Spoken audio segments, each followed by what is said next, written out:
একটা শান্ত বন, সবুজে ঘেরা হালকা কুয়াশায় ঢাকা সকাল। পাখিরা গান গাইছে, পাতার খাঁক দিয়ে সূর্যের আলো মাটিতে পড়ছে। আর সেই বনের মাঝখানে একটা খরগোশ দাঁড়িয়ে আছে বুক চিতিয়ে।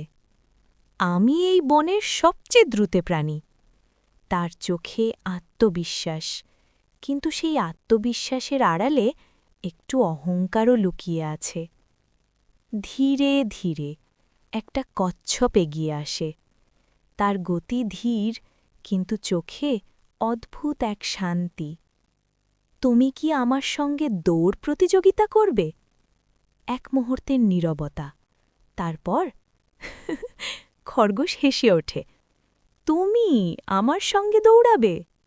পরদিন পুরো বন যেন উৎসবের মতো জমে গেছে।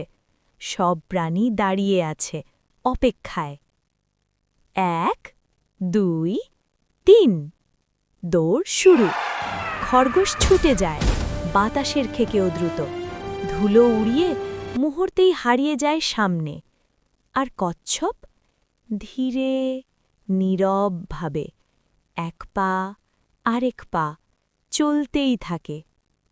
খরগোশ থামে, পিছনে তাকায়।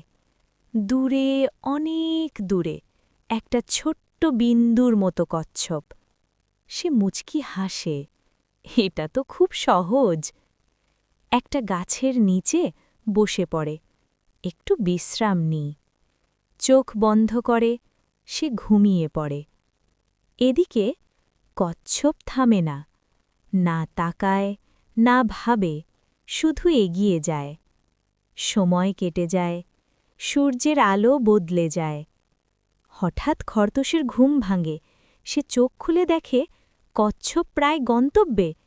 সে ছুটে যায় পুরো শক্তি দিয়ে, কিন্তু দেরি হয়ে গেছে। কচ্ছপ ধীরে ধীরে গন্তব্যে পৌঁছে যায়।